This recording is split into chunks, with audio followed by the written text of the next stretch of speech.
कई साल पहले थे एक राजा और एक रानी। दोनों ने शिशु पाने के लिए कई वर्ष तक इंतजार किया और आखिरकार रानी ने एक पुत्री को जन्म दिया।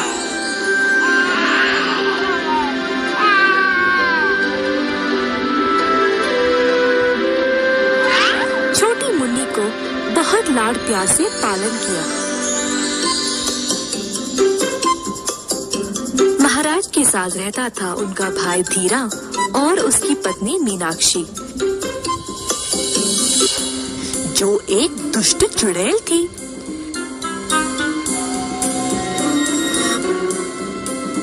धीरा और मीनाक्षी सिंहासन पर कब्जा करना चाहते थे।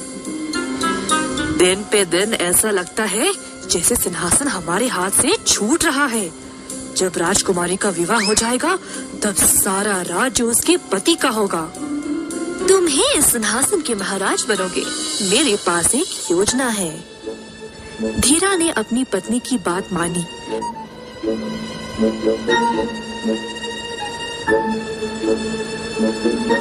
राजकुमारी के पास गया और उसको बातों से बहलाने लगा।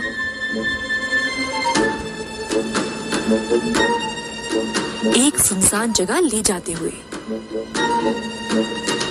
अब महारानी के भाई सेठू ने धीरा को राजकुमारी को ले जाते हुए देखकर उस पे संदेह किया।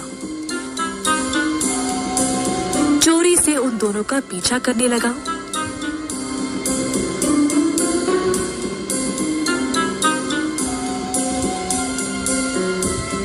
सेठू ने दूर से देखा कि धीरा राजकुमारी को बातों में लगा रहा था और अचानक से मीनाक्षी पीछे से आई और कुछ भूती उस पर छिड़क दिया।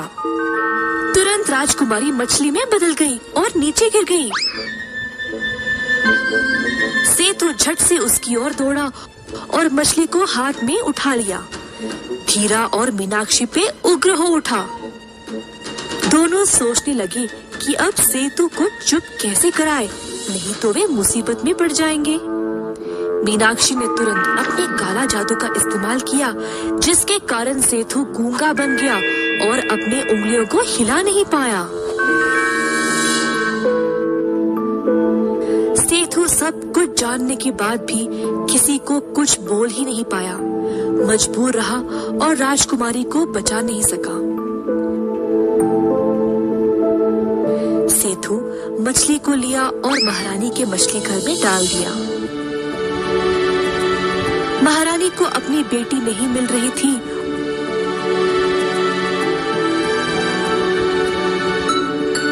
और उसका भाई भी अचानक से बोलने और लिखने की शक्ति खो दी। परेशान होकर वह महाराज के पास अपनी बाधा ले गई। सेठू ने बार बार ये बात दोनों को बोलने की कोशिश की, लेकिन उसकी मेहनत बेकार हो गई। दिन पे दिन गुजर गए और कोई कुछ नहीं कर पाया। हर रोज सेठू मछली को खिलाता और साथ समय बिताता था। सेठू केवल तुम्हारा ही ध्यान क्यों रखते हैं? हाँ, इसी तरह हमारी देखभाल क्यों नहीं करते? सिर्फ सेठू मामू को पता है कि मैं ही राजकुमारी हूँ, इसीलिए मेरा ध्यान रखते हैं। देख के ही समझ आता है कि उनको तुम्हारे साथ कितना लगाव है। हाँ हाँ, देखो वो तुम्हारे लिए एक सुंदर मछली घर बना रहे हैं। बाकी मछलियों ने देखा कैसे सेठू राजकुमारी के लिए बंदोबस्त कर रहा था। राजकुमारी को अकेलापन महसूस होगा, इसीलिए कुछ और मछलियों को भी उसके साथ रखा। मछली राजकुमारी को पानी में उछलते और तैरते हुए देखकर सेठू खुश होता था। कुछ दिनों से महारानी अपने भाई को गौर से देख रही थी और उसी की तरह मछली घर के पास समय बिताने लगी। महारानी सारा दिन उदास रहती थी, लेकिन मछलियों को देखकर उनका मन भी हल्का लगता था। एक दिन एक साधु राजमहल पर आया। उनका नाम था भैरवंदा।